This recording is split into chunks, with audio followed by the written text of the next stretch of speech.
वास्तु का एक बहुत सटीक सिद्धांत आज मैं आपको समझाने वाला हूँ। अगर आप घर खरीद रहे हैं, कोई प्रॉपर्टी आप खरीद रहे हैं, मकान आप खरीद रहे हैं, प्लॉट खरीद रहे हैं, कोई फ्लैट खरीद रहे हैं, तो इन बातों को खासा अपने ध्यान में रखें। सबसे पहले तो एक चीज़ का ध्यान रखें कि आप किससे प्रॉपर्टी खरीद रहे हैं, उसकी थोड़ा जाँच-पड़ताल ज़रूर कर लें। कई बार क्या होता है कि हम जो घर ले लेते हैं, वो आपको सुख समृद्धि की तरफ नहीं, बल्कि आपत्ति और विपत्ति की तरफ ढकेल देते हैं। हेल्थ यहाँ पर लॉस आपको देखा जाता है, फाइनेंशियली लॉस कई बार झेलना पड़ता है, मानसिक उलझनें, परेशानियाँ, कामों में रुकावट, अड़चनें, ये कई बार वहाँ पर देखा जाता है। घर में वो शांति, सुकून नहीं मिल पाता। क्यों? इस पर मैं आपको बहुत संक्षिप्त में कुछ मोस्ट बिंदु आपको बताने वाला हूँ। नए दर्शक हैं तो फटाफट चैनल को सब्सक्राइब कर लीजिए और बेल आइकन साथ में प्रेस कर लीजिए। देखिए, सबसे पहले तो एक चीज़ का ध्यान रखें, जब भी हम प्रॉपर्टी खरीद रहे हो, किसी विक्षिप्त व्यक्ति की ना खरीदें। जो मेंटली जिसको डिस्टर्ब हो कोई, या हेल्थ की कोई प्रॉब्लम है, गंभीर रोग हो, उन लोगों से प्रॉपर्टी नहीं खरीदनी चाहिए। अच्छा, अगर अच्छी प्रॉपर्टी आपको अच्छे दाम में मिल रही है तो आपको लगता है यार खरीद तो लें, तो उसका भी मैं समाधान आपको बताने वाला हूँ, क्या करना चाहिए उसके लिए।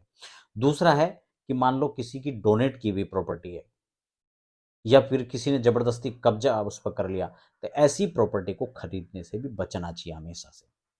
दूसरा, प्रॉपर्टी हमेशा या चौकोर में लें या आयताकार में लें। जिनके कोने निकले होते हैं, शेरमुखा है, ऐसी प्रॉपर्टी को लेने में दिलचस्पी ना रखें। अगर आप ले लेते हैं तो उस प्रॉपर्टी को किसी एक्सपर्ट को आप दिखाएँ, और तब जाके वहाँ की मिट्टी का परीक्षण करके, उसका दिशाओं का प्रॉपर अध्ययन करके, तब आप उसमें अपना दिलचस्पी दिखाएँ। उसकी रेमेडी क्या हो सकती है, हो भी सकती है, नहीं हो सकती हैं, ठीक है ना? ये खासकर है। दूसरा, जब आप ज़मीन खरीद रहे हैं, तो उसका जो ढलान है, वो किस दिशा के अंदर है? मान लो दक्षिण की तरफ उसका ढलान है, तो आप उसमें देखिए, उसको बैलेंस कीजिए। उसका ढलान दक्षिण की तरफ, दक्षिण से आप उत्तर की तरफ कर सकते हैं, क्योंकि जब उत्तर की तरफ ढलान होगा, तो ये धन लाभ का कारण बनेगा। जबकि अगर ये दक्षिण की तरफ इसका ढलान होगा, तो ये मृत्यु का कारण, रोग, पितृ हानि का कारण, आपको फाइनेंशियली लॉस इस दिशा में झेलने पड़ सकते हैं। या फिर पूरब की तरफ ढलान होना चाहिए। ये भी आपके लिए अच्छा है, ये ऐश्वर्य में वृद्धि करेगा, सुख संपदा में वृद्धि करेगा। अगर पश्चिम की तरफ होगा, तो फिर वही धन से आपको दिक्कतें होंगी, है ना? आपके कामों में रुकावटें, अड़चनें, ये आपको झेलना पड़ेगा।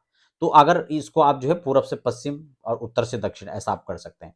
दक्षिण वाला और पश्चिम वाला ये आपको नहीं लेना है।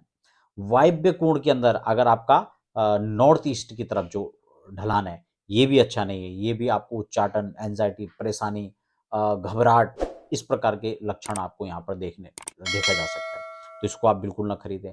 या फिर नैऋत्य कोण की तरफ जो आपका साउथ ईस्ट का कोना होता है, नॉर्थ ईस्ट और साउथ ईस्ट दोनों ही बेकार हैं।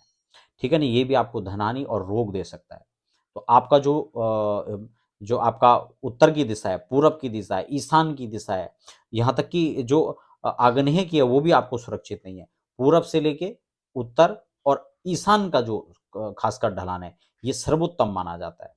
तो इस तरफ आप रखें, ताकि वो प्रॉपर्टी आपको अच्छा लाभ दे सके।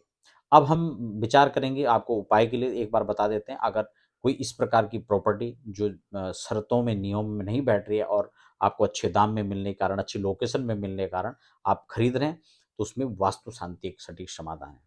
उसमें वो जो बिंदु हैं, उनको प्रॉपर चेक करके कहाँ पर क्या समस्या है, और फिर उसके शांति, वैदिक शांति आप कर सकते हैं। आपने देखा होगा, हम बहुत सारे सिटी के अंदर जब ये वास्तु विजिट करने जाते हैं, तो वहाँ पर ये समस्याएँ होती हैं, उन लोगों को दिक्कतें होती हैं, और फिर कहीं न कहीं उनको किसी के द्वारा जब पता लगता है, तो इन चीज़ों पर विचार करते हैं और इन उपायों को कराते हैं। उसके बाद उनको अच्छा रिज़ल्ट मिलता है, और वो फिर पुनः वहाँ से आगे अच्छा ग्रोथ करते हैं। उनके रिलेशन में जो दिक्कतें थी, जो फाइनेंशियली दिक्कत थी, जो हेल्थ की दिक्कत थी, वो सभी उनके ठीक हो जाते हैं। तो इस प्रकार से आप इन उपायों को आप भी कर सकते हैं, और ऐसी प्रॉपर्टी लेते वक़्त आप इन बिंदुओं को ध्यान में रख सकते हैं। तो फिलहाल बने रहें, और वास्तु से संबंधित या अध्यात्म ज्योतिष से संबंधित सलाह परामर्श के लिए आप हमें संपर्क कर सकते हैं। धन्यवाद।